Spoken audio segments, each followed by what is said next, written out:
Welcome to Dreamed It, Then Real Lifed It, the podcast where we dive deep into the journey from vision to reality. I'm Kelly Jackson, your guide on this path of self-discovery, transformation, and intentional living. Here, we explore everything from mindset shifts and personal growth to spiritual alignment and entrepreneurship, sharing insights, stories, and actionable wisdom to help you live a life in harmony with your dreams. Every episode will dig into what it means to not only dream big, but to actually consciously create the life you envision.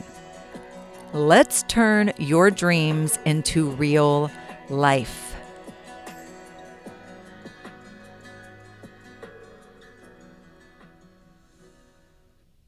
Someone asked me in an interview recently, how important is it for you to be understood?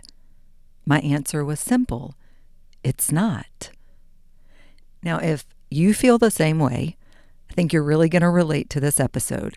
And if you do not feel the same way, if it is important for you to be misunderstood, I'm excited for you to listen because I think this is going to be one of the most freeing realizations you've had in a long time. So let me share a little story behind that interview. This is something that I'm excited to share more about, but that's going to have to come later. But what I can share more about today is why I had such an immediate response. And I'm going to do that by introducing the paradox of self-growth. Because as you evolve, parts of you may no longer make sense to others, or even to an older version of yourself. In this episode, we're diving into why being misunderstood isn't something to fear. Rather, it's a sign of growth and alignment and true freedom. I'm going to share some personal stories, some reflections, and some of the lessons that I've learned while building a life that feels like me, even if others don't get it. Okay, and we're going to start with growth and the evolving self. So let's start with the version of me from 15 years ago. If she met me today, she wouldn't understand me, and that's not a bad thing. Now, there may be some things about me that she would be so excited about because in so many ways I'm living inside of an old dream, right? A dream that I had back then. She would be excited to see, in some ways, all of the ways that I'm living inside of this dream. And then I have to recognize that if that version of me met this version of me today, that she would not understand me, right? And remember, the question was, how important is it for you to be understood? And so when I understand this is why it's okay for me to be misunderstood. And because look, growth isn't linear, right? It's transformative. And it means leaving behind old beliefs, habits, and even identities. So let me give you a personal example. Something like a decision or a habit that I have today that would have baffled my past self. Okay. I know one example right off the top of my head is the way that I live in my home. I remember, and I know I've shared this before, I can remember watching like MTV Cribs, right? At one stage in my life. And they would do tours of people's houses and they would open the refrigerator or the pantry and like all the food was turned in the same direction and it was stocked and it was in glass containers and basically it looked as beautiful inside the cabinet as it would like a display shelf or something. Even if the door wasn't there, it still was presentable, right? And I would totally be like, people don't really live like that. People don't really live like that. No way. And they staged it. They had somebody come and make it look like that just because the camera crews were coming. And if they went into their closet and everything was organized and the drawers, everything, I had something to say about that. Nobody really lives like that. Well, I didn't live like that. That doesn't mean nobody lived like that. But I would go so far as to accuse these people who they were featuring. I would accuse them of, that was fake. They're staging it. Even I remember, I didn't have Instagram or anything at the time, but maybe let's say Pinterest. And seeing these homes and feeling like, because I was at a stage in my life where I was very overwhelmed by life and all the things, and it seemed hard to keep my house from feeling cluttered or just like there was stuff everywhere, piles everywhere all the time, it felt like. And so when I would see these homes online, there was a lot of comparison there. And so what my go-to was to accuse anyone else that was living a life like that it was fake, it was staged. There's no way, that's not real. People don't really live like that. Simply because I was not living like that, right? And I couldn't grasp how to get to that place where that was my lifestyle as well. And so one thing I know for sure is, the way, if the version of me from 15 years ago met me today, the way that I keep my house, my drawers, I know I've shared this before. I used to ball all my socks up, just ball them up into little balls and throw them all in a drawer, and the drawer would be overflowing and they would all be crammed, and that's just, and you'd go digging when you needed something. And now the socks are folded and they're lined up and they're coordinated by color, are they ankle socks? Are they tall socks? Like all the things, right? And they're in little dividers in a drawer, and I can see all of them, and they're folded. And because I'm handling them and folding them, I always know what condition they're in. And like I love it. I love my life like this. 15 years ago, nope, that version of me wouldn't understand this version of me today, right? And that's not a bad thing. So if my old self couldn't understand my new self, how can I expect others to? Right? Growth happens, or growth happens, and then growth creates a gap between where you were and where you are, and that's okay. And it reminds me too of this idea that we can only meet others as far as we've met ourselves.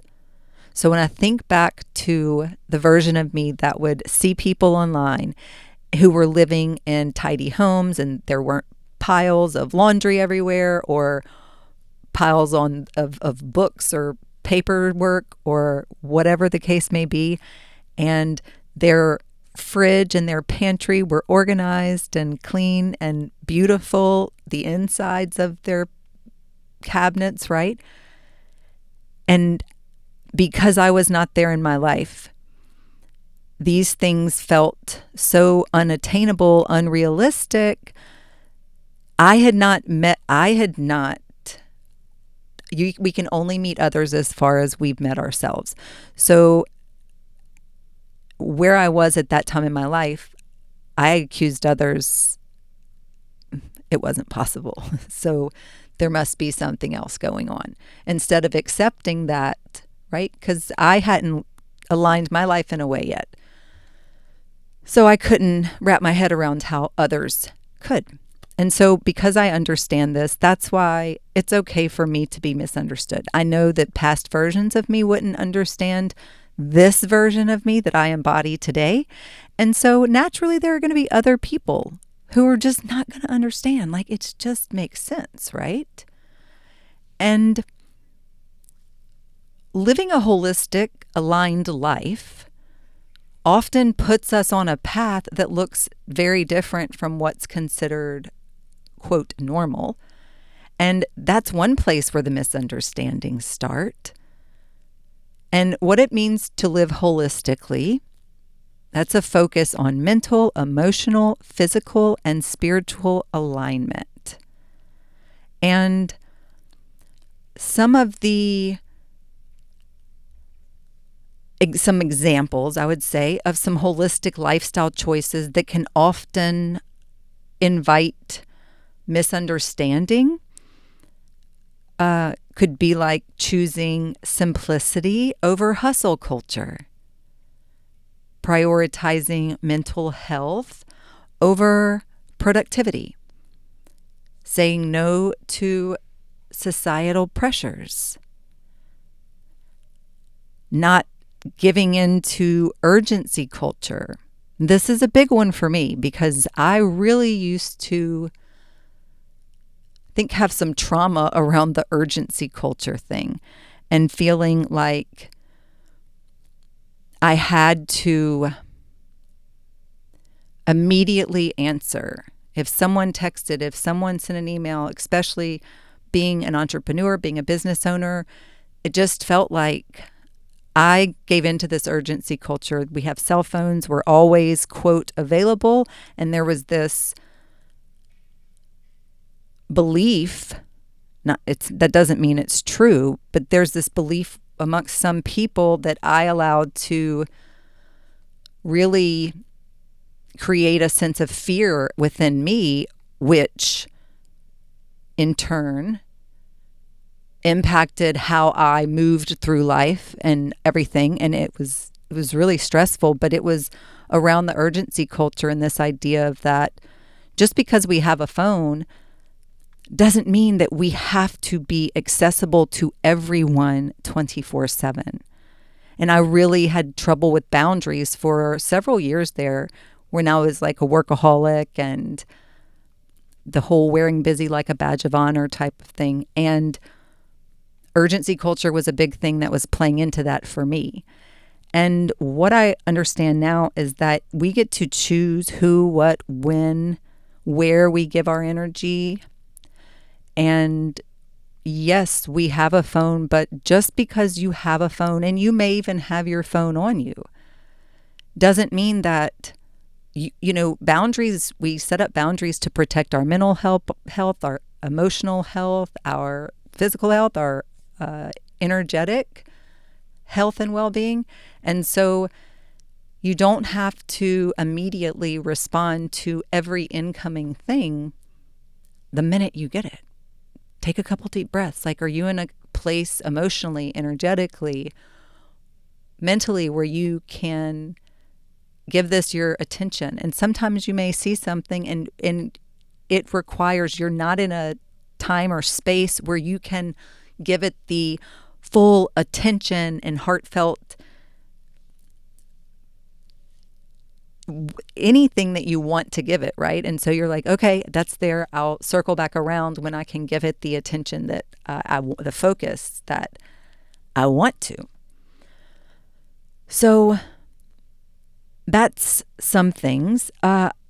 Also, that's definitely not everything. And remember, what we were talking about was some examples of like holistic lifestyle choices that often invite misunderstanding.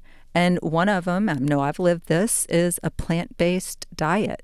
And some people may view a plant-based diet as, or lifestyle rather, as restrictive or extreme, but it's actually a holistic approach to nourishing the body and promoting environmental sustainability. And look, there's so many different reasons people are led to choosing a plant-based lifestyle. I know I have many reasons, but this is definitely one that invites misunderstanding. I know I can't speak for everyone who lives a plant-based lifestyle, but I know for me, my mission is not my mission, just so you know what it is raising the vibration of love on earth. My mission is not convert people to veganism. I love to share my story. I love to share all the ways that this lifestyle is just wonderful for me and my body and my everything. However, that's not my mission, right? This is one, though, that I have lived and experienced, that this lifestyle choice, it definitely invites misunderstanding.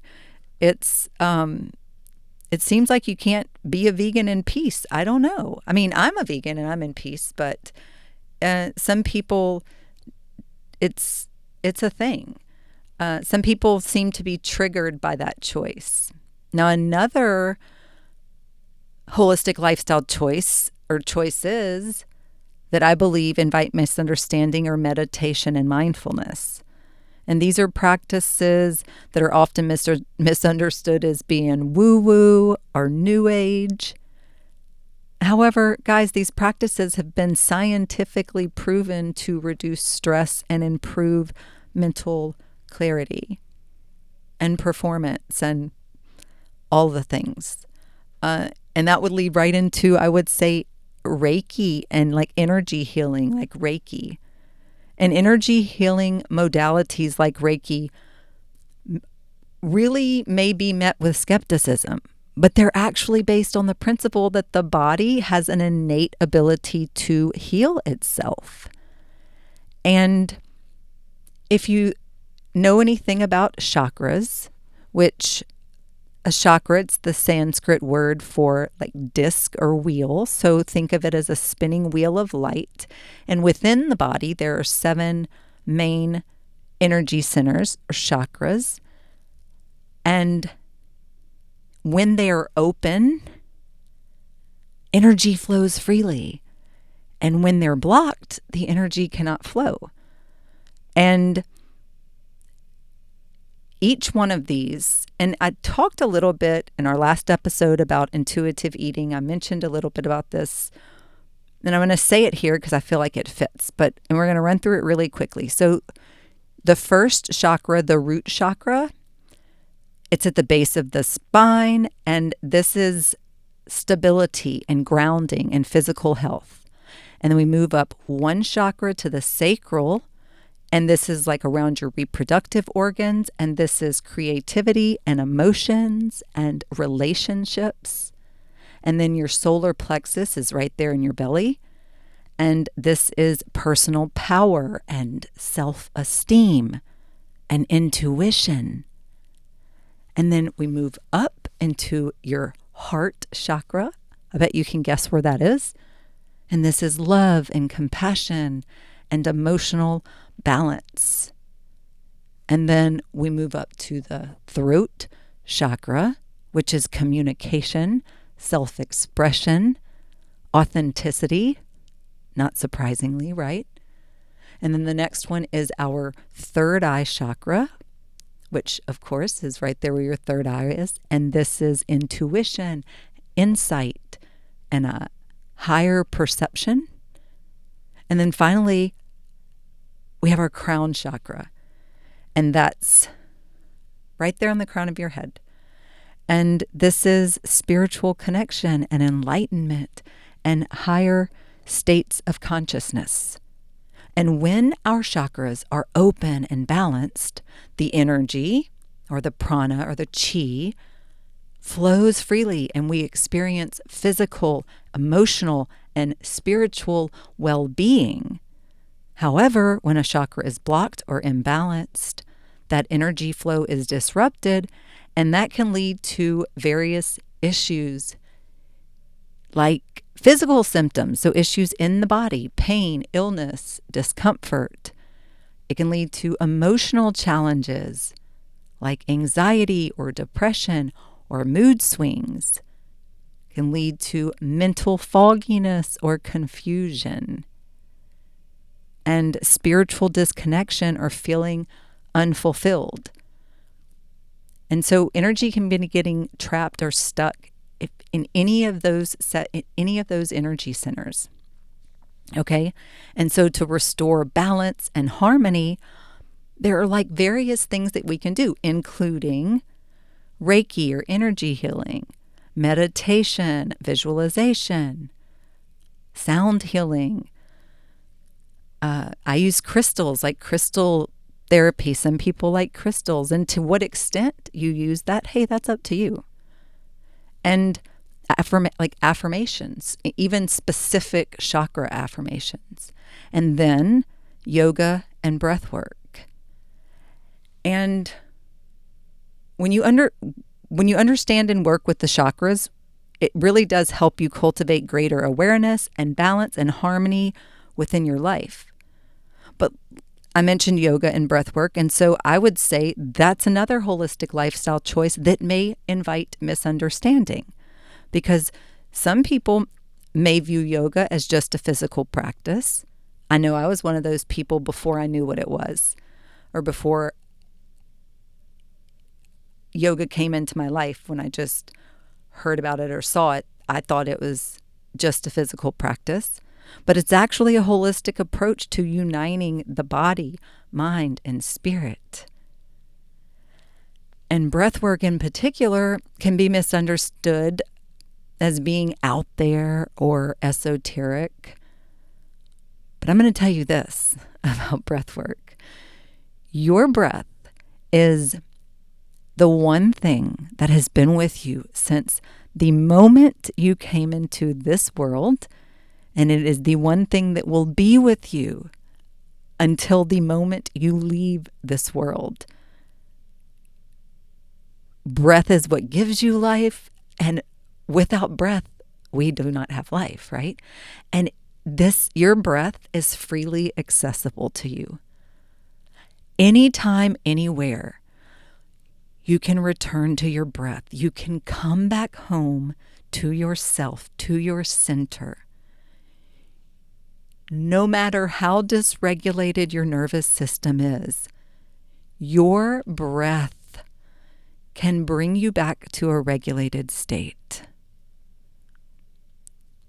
And your breath is so powerful, and it's freely accessible to you. And so I know I talk all the time about breath work. I've had a daily meditation, yoga, breath work practice.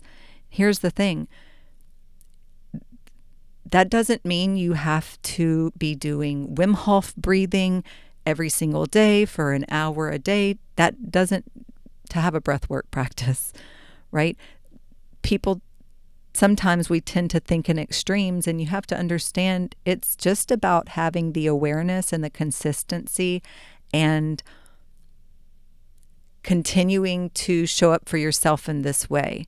And your breath, again, just think about that. It's so powerful. It's the one thing. It is the one thing. It's with you from the moment you enter this world into the moment you leave this world. And it's freely accessible to you anytime, anywhere.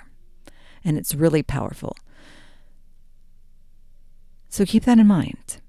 I think another thing that can be misunderstood is minimalism and simple living. And choosing to live a minimalist lifestyle can be seen as extreme or deprivation oriented. However, it's actually a holistic approach to simplifying one's life and reducing stress and increasing clarity. And there's someone who comes to mind right now, and she's really adorable. Her name is Maria Wint. I'm not sure how to pronounce her last name, but she's a gal on Instagram. She's a business girly, and she has been able to sustain in her business financial freedom that's like, let's just say, I know she's exceeded this now, but $400,000 months. And part of what, and she's, I know that may sound extreme for some people, and for some people that doesn't. They're like, oh yeah, that's totally doable. I don't know where you fall on that scale, but One thing that I noticed she's made a couple posts about lately, and I get it and I appreciate it and I get it. And I see where the people are, I just get it. And I'm going to share it here. Is part of her business model is sharing her receipts, her financials, because of the type of products and programs that she creates and offers. And because of her target market, she is in the business of sharing and being transparent with her financials. And there are people even still who meet her with a lot of hate and a lot of calling her out because they say, why would you trust someone? She's not making what she says. She still has cloth seats. Or have you seen her house? The way her office is decorated looks like a teenager's bedroom. These are things that she comes back and shares, right? And I'm saying this to make a point, and it's the same point that she makes. And I admire her, and I have a lot of respect for her journey and everything that she's doing. And she says this all the time, like, everyone doesn't have the same priorities. And one of the things that she says, because she is a liquid millionaire, meaning she's, one of her achievements was getting to this point where she has $1 million. Like, she could go into a savings account and take that out if that's what she wanted to do, right? And so people meet her with a lot of hate. And it's based on this idea that you're driving a Jeep with cloth seats and you're not working in the penthouse and this, that, and the other. And guys, kind of like this here, minimalism and simple living, choosing to live this minimalistic lifestyle. Everybody doesn't have the same goals, or that they're not driven in the same way. And one thing she said too, and she's like, normally she does these things more privately, but based on some of the recent feedback, she lives out in California. And so when all of these fires have been happening, she was able to drive her car, right? The one that people like to call her out on. And she was able to go to Target and fill it with supplies and go bring it to these camps that were set up, that were housing people that were affected. And that's what she says. Like, the reason that I have this financial freedom is not, the stuff doesn't matter as much to me, right? Having a car that looks a certain way, a house that looks a certain way, whatever, those aren't the things that are as important to me at this stage in my life right now. What is important is being able to give back to the causes that mean something to me. And guys, I can tell you, because there was a point in my life when I didn't know that, and then there became a point in my life when I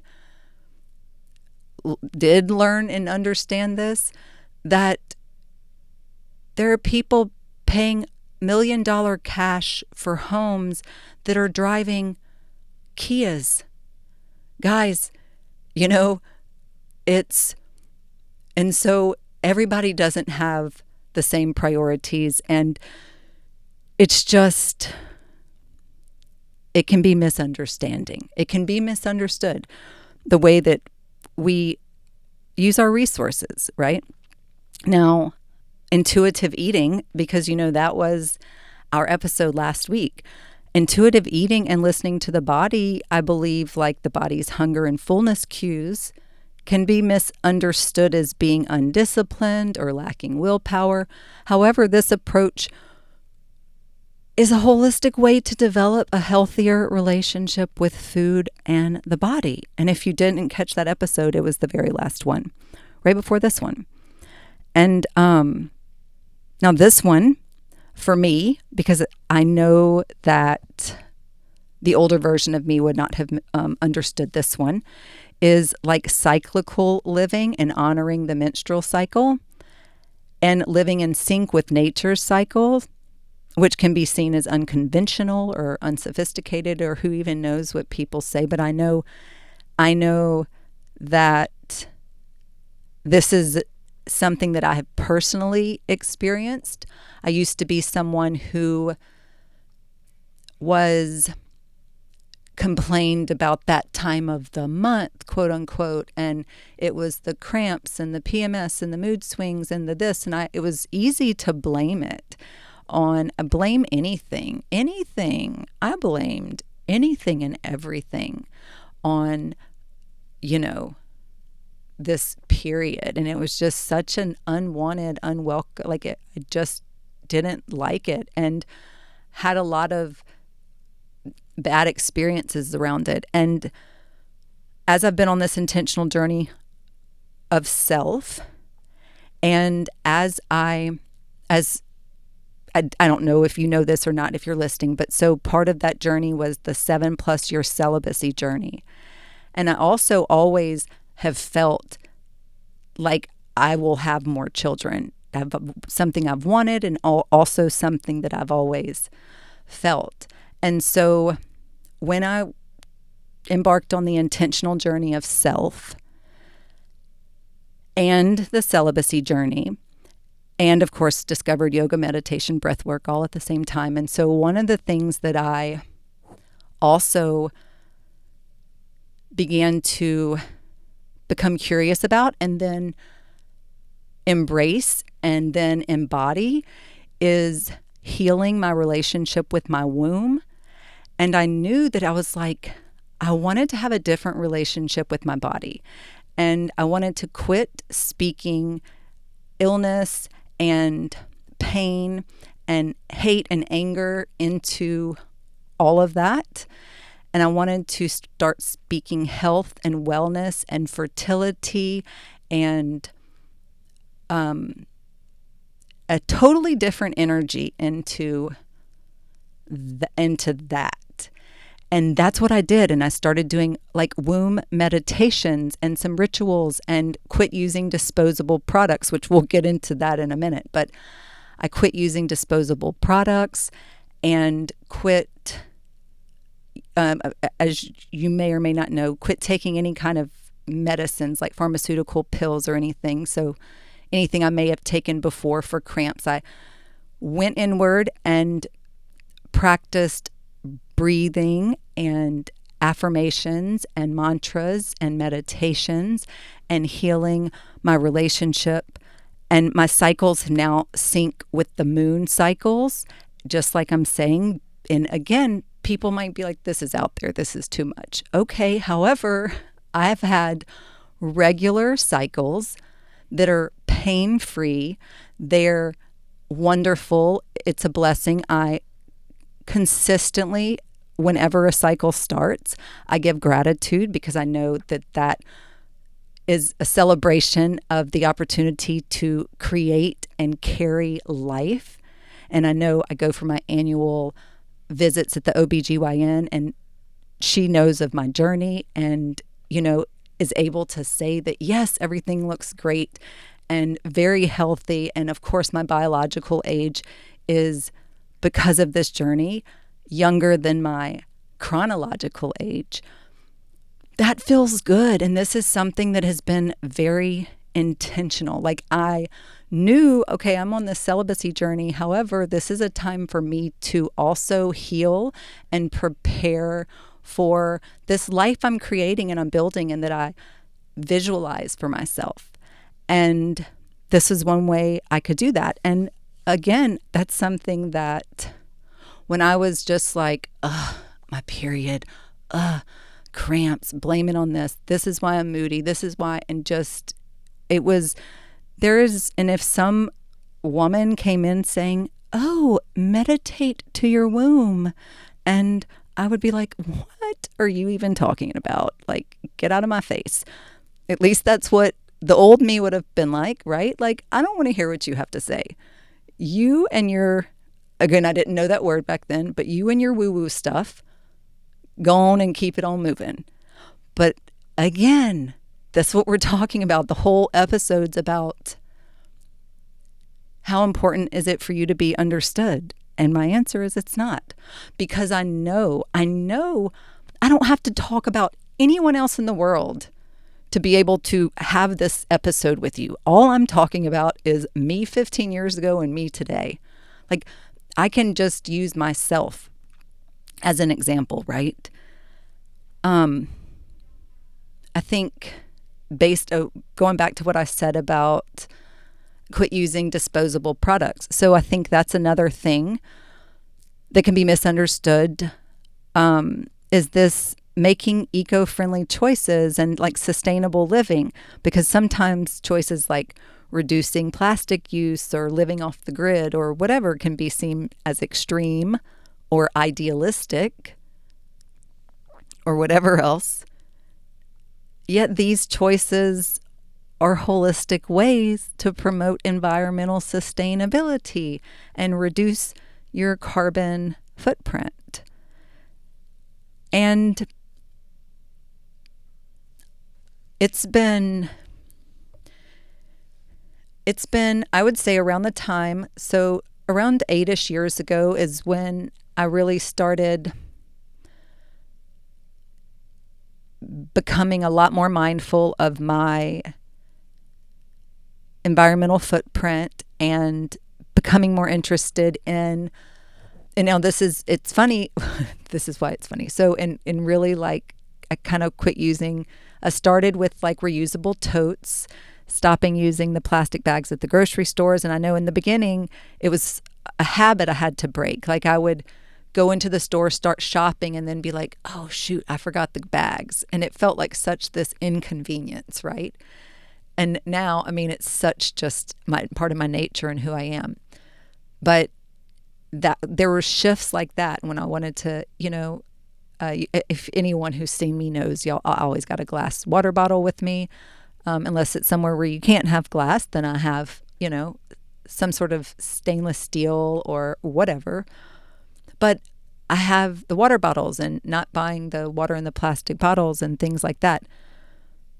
And then as I transitioned to plant-based and and this is not everything I was sharing as I've been doing it. And this is something that in 2025, I'm definitely going to be sharing more of because I've reached that point and I'm ready. But for the last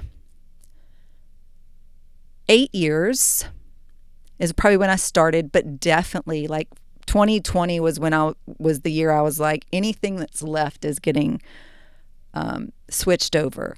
But so for those years, I was just learning how to transition my life and our home into non-toxic, safe, clean products. Everything from cleaning products to essential oils to bath and body to foods, everything in the kitchen.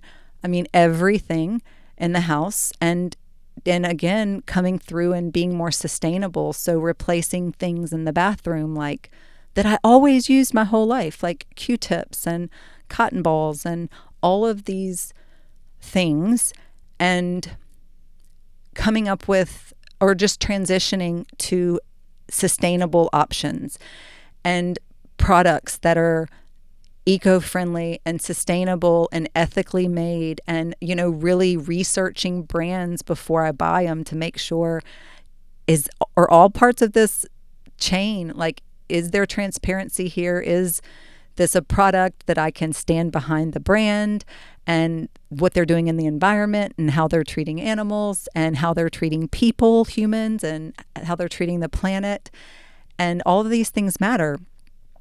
And it may seem extreme, and that's why it's not something that happens overnight. And that's this year because I spent a lot of time just trying different things, figuring out what works. And it's not something you can do overnight, especially not with all the research. And now that we've been living it, right? I've been living it. And I know, at least for us, what works, what doesn't work, and what has been tried and true.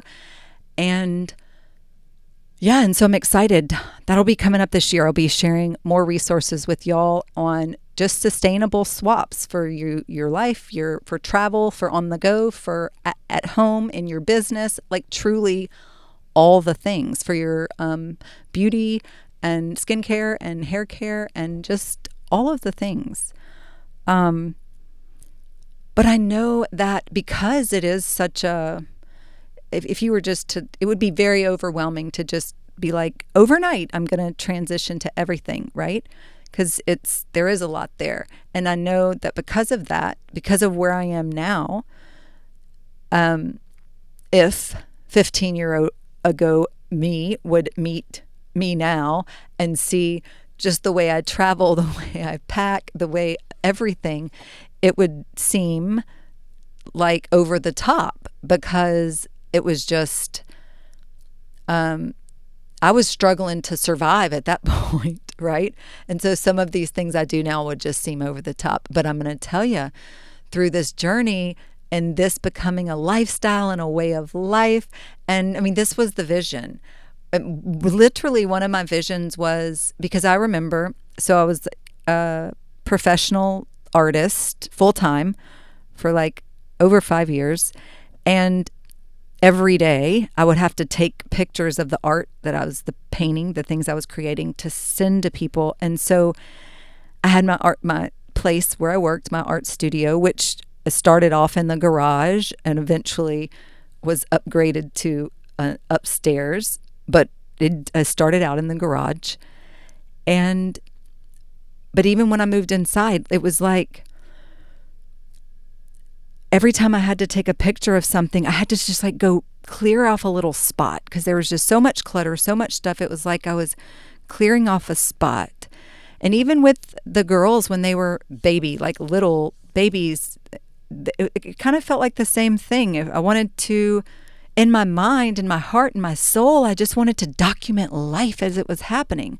But when I went to do that, it was just like loads of laundry and some plates and cups and stuff, and then toys, and then unmade bed, and it was like all of the things. And I mean, that was life. I was documenting life, but there was that part of me that knew I wanted better, more, like not more things, like I wanted more for myself. I didn't want to have to, I wanted to be able to document a life. I wanted to live a life, not just document it, that was just real and authentic and true. And I was living in a way where it was like, don't pull back the curtain, right? And so, because I was moving stuff over, which reminds me of childhood. It was like stuff everywhere. And Mom would say, you have to clean your room. And my solution was, because I had a bed skirt, was, I just put everything under the bed and now you can't see it. Or I just shove everything in the closet and now you can't see it, right? Now if you open the door to the bedroom, it looks clean. Just don't lift up that little bed skirt. Just don't open that closet door. If you just open the bedroom door. Do you understand what I'm saying? And so like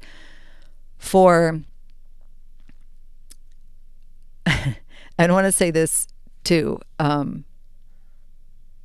I guess I don't know if I'm going all over the place with this episode, but hope y'all are following me. One of the things that moved me to become, because I said, okay, Pinterest. So I said, let me get my train of thought. So I was living in a way, it was like, don't pull back the curtain. You have to move stuff out the way to take a picture. And what I wanted, what I craved, what I longed for, what I visualized for myself was I wanted to live in a way where like my life was just, it was clutter free, and I could document life, and the focus was on my children and not all this clutter and junk and extra stuff that I just was not able to manage well because I lacked the balance and all of the things, right? And when I was doing stuff for work, I wasn't having to move all of the stuff in other directions, like because it was already there. Like it was already clean and tidy. I remember one time going with someone, we had gone to the restroom together, and this must have been, we were at a home, someone's home, and at an event of some kind. And when we went into the restroom, from what I remember, I was going to the restroom, and they proceeded to open a cabinet or two, and I was like, what are you doing? Oh, I always do this. I like to see what people have in their cabinets. And I was like shocked. I was like, okay, I mean, why are you doing that? Like, because to me, why would you open someone's cabinet? That was not something that I would do. And they were just like, well, I'm curious. I just like to see what people put in their cabinets. And they seemed very unbothered by the fact that I was shocked that they were doing this. But what I realized is that, again, because I had just grown up in a way where it was like I was hiding stuff, like don't open the cabinet, don't open the closet door, don't lift up the bed skirt, right? That's where I'm hiding all my shit. And so I think of maybe that's why I was not like that. Has never dawned on me to be like that, because I'm like, treat others the way you want to be treated. I'm like, don't go pull back the curtain, right? Don't go open the cabinet. So I'm not going to do it to you. Well, but I realized that but there was a fear there, and it was keeping me from like feeling at peace, because I don't want to live like that. And then I got into the Airbnbs and whatnot, and realized I love to go stay at a home and feel like I'm at a home and have the kitchen and go to the grocery and I can cook. And, so you open the cabinets and there's plates and bowls, and you're in this home. And when I travel, I do unpack, and I don't live out of the suitcase. I unpack because I like the experience of getting my clothes out of the drawer or the cabinet or the armoire or the closet, and not out of the suitcase. So I started thinking, and this was early when I was at the beginning of this journey, right? Both of these things, but the two came together, and I said, okay, it clarified the vision that I want to live in a way where I'm not stressed for someone. If someone comes over and opens a cabinet just because that's who they are and they just like to go to other people's houses and open cabinets, okay, well, there's nothing that I'm hiding, right? I'm not going to be embarrassed. And actually, I kind of have fun. Like in the bathroom cabinet, like it's even decorated a little. I like it. You open it, I'm like, oh, it's cute in there. And so it helped me become who I wanted to be. It helped clarify that vision that I had for myself. And so there may be a version of me that doesn't get it, and that's okay, which also means that there are other people who don't get it. And that's okay too. Like, it's okay to be misunderstood, right? So, now I want to, well, okay. And I want to share one more little personal example. This is less of a holistic, it's less of a, well, it is a holistic lifestyle choice, but this is, those were some general ones, right? But this is one where I feel like there are definitely people who don't understand this choice, the choice that I've made. And it feels good to stay true to my values regardless of that, right? And that's like multi-generational living, our choice for multi-generational living. So the girls and I, and again, I say the girls and I because it's a choice we've made together, have chosen to live on the same property as my mom and dad. And we've been here for, I guess over 9 years now. And that was a very intentional choice. And again, there's been many times over that period when I've talked to mom and dad, hey guys, you sure y'all ready for us to go? They're like, no, we love y'all being here. And there's been many times I talk with the girls, like, what do y'all think? Y'all ready for us to leave? No, we love being here, right?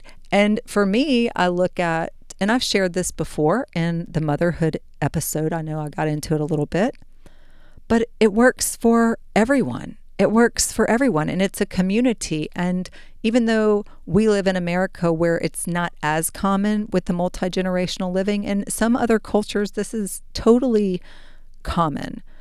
And it's, it's surprising, but maybe is it, that some people feel like this is something to that this in some way makes me less than because of our choice to stay here, or that it means I'm not a successful person, or that it means that I'm not sure. People have different interpretations, but this is an episode about misunderstanding. And so I'm okay with that. I know why we have stayed where we've stayed. And again, we've revisited the idea many times over the last 9 years. And every time we chose to stay. And again, over 7 of those years, I was on a celibacy journey. And so I wasn't even entertaining really the idea of being in a relationship or having a partner. So there wasn't that need or desire to have my own space for that reason. I mean, meaning that wasn't a thing driving me. I wasn't, right? I was at a space in my life where I was choosing solitude. And so that wasn't even a factor. And that was for a really significant portion of that. But aside from that, it's just what worked for us. And again, I go into it more in that motherhood issue episode. But I'm saying that there's going to be some choices that we make in our life, and not everybody's going to understand. And some people are going to have some things to say about it. And I mean, if you're staying true to your values and you're doing what's aligned for you, and when you live holistically, you're often choosing what feels aligned over what makes sense to others. And I want to tell you that the courage to live authentically is stronger than the fear of being misunderstood. And when you get to that place, that's a really good place to be. I want to, for a long time, I did care about being understood, and I sought approval and validation and even agreement. But what I've learned, or here is what I've learned, is that it's exhausting and unnecessary. The emotional weight of trying to be understood is draining. It drains your energy and, I believe, your creativity as well. And that emotional weight, again, to kind of add on to last week's episode on intuitive eating, if you didn't already tune into that at 1010 recommend. So I just said the emotional weight of trying to be understood can, drain your energy and your creativity, but that emotional weight of trying to be understood can also manifest as physical weight. Any kind of emotional weight can manifest in your physical body. And you can try to address it with food and address it with exercise and all these things, but you got to get to the root cause. And sometimes the root cause of the symptom might be weight on your body that you're noticing, weight on your physical body. When you get to the root cause, and you might discover, oh, I've got this emotional weight of trying to be understood. I really seek approval and external validation. And I am wearing the weight of other people's opinions. I'm literally wearing it like a suit of armor. I'm wearing it, right? I'm carrying it. So what happens when you stop seeking validation? Freedom, lightness, clarity. And yes, that happens in your physical body as well. When you release this emotional weight and you quit seeking the validation, you're going to feel freedom. You're going to feel lightness. And that feeling is what you're going to manifest in your body. So I want to share a personal story. I think a moment where I kind of released the need for approval. And it was a decision that maybe felt risky, but turned out to be a turning point. And that was for me early in my journey when yoga had just found me. And it was like, I'm calling it Instagram yoga. It's like all the Instagram yoga challenges. And I was new to this and I hadn't really gotten into yoga philosophy yet. And, but I was being drawn into yoga, and yoga was calling me in, and I was following that intuitive nudge. But the way that it came to me was through these yoga challenges. And so these different yogis would get together and host these challenges on Instagram, and they would last for X amount of days or weeks. And there was this many, each day had a different theme, a different pose. And these teachers would tell you a little something, how to get into the pose, what the pose was working or what it was aligning, right? You would learning about yoga, the poses and everything. And there was some creative aspect to it as well, because you were taking photos. And so I was like, yes, it was speaking to the artist in me and to the little girl who liked gymnastics in me. And, and the designer in me. I'm like, oh my gosh, they're creating art with their body and all these, my desire to travel, because when I was in my busy like a badge of honor, working without sleeping phase of my art, there was one period I went over 3 years without taking a vacation or traveling at all. Over 3 years, like nothing, guys, nothing. And so I'm seeing people and they're just, I don't know, it was like, yes. And so I started participating in these, and I was on the celibacy journey, but I'm reclaiming my sensuality and my sexuality and just all of these things. And I'm exploring, and this is a new form of creative expression. And I had gone from working for the last over 5 years and I've posted thousands of photos of my work online, and maybe 3 pictures of me. Like, I hid behind my work. And so now I was starting to allow myself to be seen. I was healing that fear of visibility, those visibility wounds. I was healing that. And so I started participating in these yoga challenges and posting pictures and feeling free and, reconnecting with my body and all of these things. And it was so different from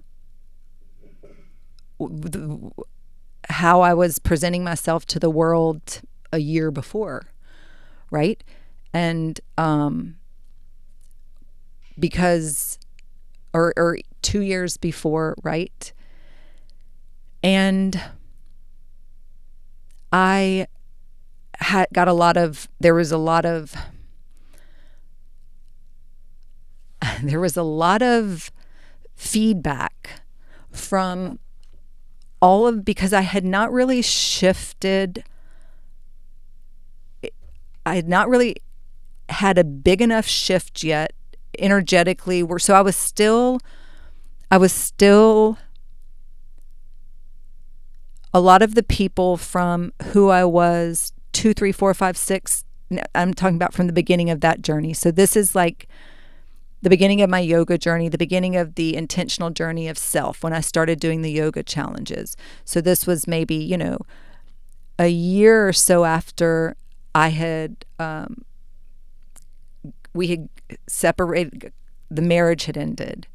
And so I was still very close to that chapter of my life. Like, I was only a year on the other side of it, right? Maybe a year and a half. And so it was like there was a lot of the same people in my life that had been there for those years leading up to it that were still active in my life at this time. And because this was such a drastic change for me showing up in this way, I was just met with everyone had opinions about it. And there was a lot of feeling like other people wanted to control how I was showing up and didn't like the way I was showing up. Not everybody, but some people. And some people were their voices were loud about it. And it did feel risky at that time to keep going because I felt like I was really having to choose, and it was scary because it was that point of, what am I going to lose by doing this? But fortunately, I shifted that into, what can I gain by doing this? And I just felt like I had so much more to gain, that I recognized at that point that anything that I would lose by moving forward in this way that felt so true and aligned, it wasn't meant for me, and it was no longer aligned. And I'm going to do what feels right for me. And you know what? There is a lot of clarity, and it did turn out to be a turning point. And I continued with yoga and discovered that yoga really is about the union with yourself. And if I would have pulled back then so early, the very beginning of my journey, before I had ever even gone to a yoga class, because I practiced for like a year and a half before I ever even went to a yoga class. It was just a home practice. YouTube, Instagram, reading books. That was it. And I'm so glad that I quit. I released the weight of seeking approval of others and said, you know what, this is just what feels right to me. And when you let go of needing others to get it, then you create space for self-trust and alignment. And I believe, especially with the yoga journey, that's what happened. So here's a radical thought. What if being misunderstood is a sign that you're growing in the right direction? Growth is disruptive, y'all. It challenges old narratives and expectations. And it's, again, that just because it's disruptive doesn't mean it's bad. But sometimes we need to disrupt and challenge these old narratives and these certain expectations, right? And I want to just remind you to lean into this whole idea that it really is okay to be misunderstood. And misunderstanding often reflects that you've stepped into a version of yourself that others haven't envisioned for you. Perhaps it's one you've envisioned for yourself. And one way you can reframe misunderstanding is that it's not rejection, it's a marker of transformation. When people misunderstand you, don't look at it like rejection, like they're rejecting you. It's a marker that you've transformed, right? And if no one questions you or misunderstands you, are you really evolving? I want to encourage you to think about, to do a little personal reflection, and to think about a misunderstanding or how misunderstanding has shown up in your life, maybe in relationships or in career or personal growth or whatever, and what it taught you about alignment. So how has misunderstanding shown up in your life, and what has it taught you about alignment? Because sometimes, right, when people really misunderstand us and are not willing to, not that everyone has to understand us, but that are not willing to accept us even though they don't understand us, that can be a sign, right, of misalignment. So pay attention, guys. And the less you need others to understand you, the more you give yourself permission to live fully and freely. And also, we don't have to understand everybody else. We don't have to understand why they're doing what they're doing. It probably makes sense to them, I know I've seen, look, people have probably seen me doing some what seems to be random, crazy shit somewhere, filming content, right? For like a reel or an idea or creative project that I have. And they're just seeing one little bit and piece of it. And gosh knows what you might be doing or wearing or saying or how you might be acting, right? They're not going to understand it. They don't have to understand it. And when you make peace with this, with being misunderstood, then it really allows you, that's what I'm saying, to have freedom. You're not in your head about that little piece of creative content you want to go film, but it's going to require you walking over there in a public area wearing a cape and a tiara and some ballet slippers. I don't know, right? Like, and you got to do a little twirly whirl and you're all in your head that like these people are going to think I'm crazy. Who cares? Do you have a vision? Is this part of your vision? Is this going to help bring your vision to life? It doesn't matter what those 7 people who happened to be in the park that day are going to think about you. It just doesn't matter. Do your thing, girl. Do your thing, boy. Do your thing, friend. Right? Do your thing. Okay. Now, I want to also invite you to explore how authenticity allows you to connect with others on a deeper level, even if they don't get every part of your life. Because we all, I'm sure, know people like this, have friends like this, family, whatever, that they are authentic and they are them. And we don't get every part of them. We don't get their obsession with Rubik's cubes and like that's just their thing and they just want to practice Rubik's cube every day, right? Like we don't get that, but like we love them. They're awesome, right? You don't have to get everything about everybody, and you don't need everybody to get everything about you. They don't have to get why you like the things you like or do the things you do. Not every single thing about you, right? They don't have to get it. And they don't, but when you show up authentically and you're like, this is part of who I am. And people are like, well, I don't understand why that's you, like why you do that, but that you do you, boo, you do you. So I kind of want to think of dreaming beyond expectations, because when I dream of the life that when I dreamed, this is dreamed it than real life did. I don't know about y'all, but that title is just fun for me. I would love to actually know y'all's opinions. How do we feel?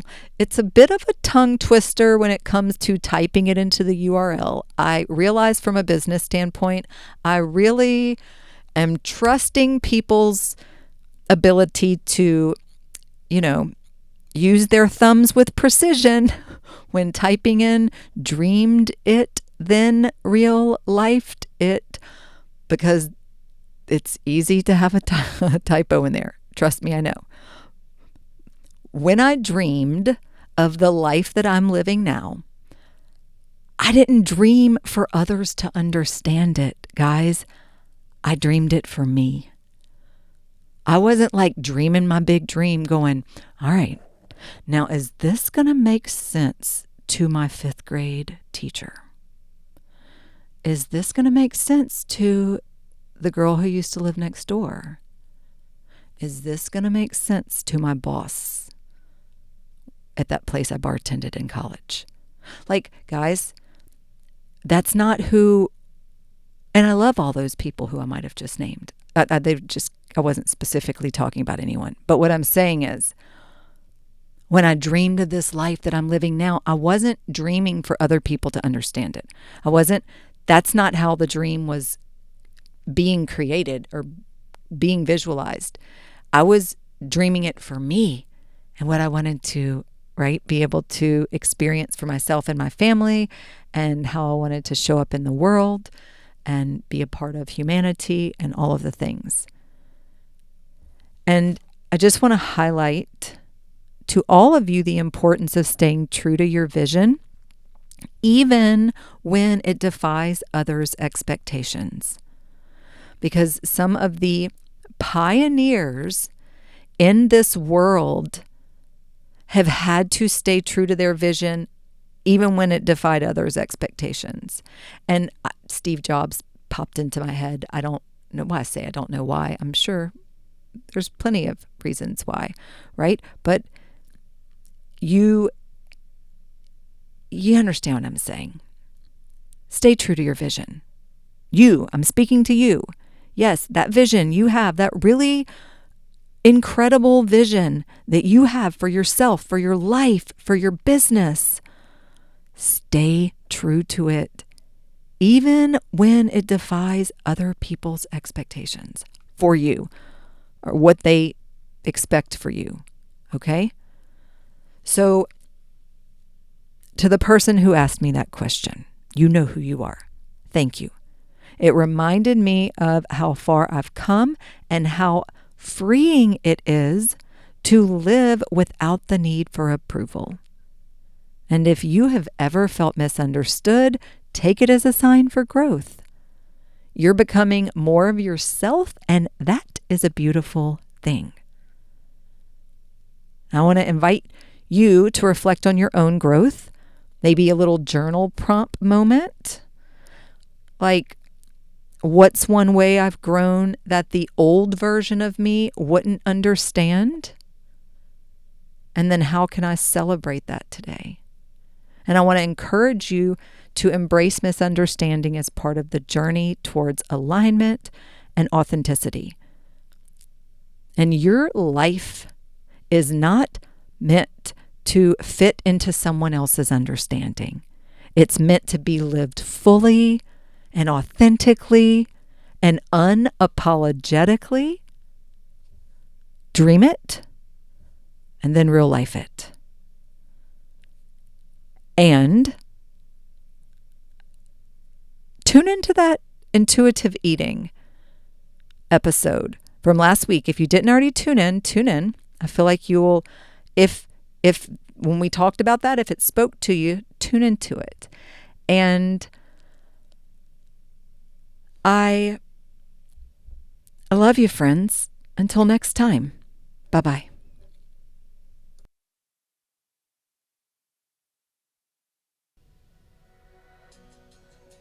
Thank you for tuning in to Dreamed It, Then Real Lifed It. I hope today's episode sparked something powerful within you. Remember, every step you take towards your vision counts, no matter how small. If you enjoyed today's conversation, please take a second to hit that subscribe button or leave a review. That would be amazing.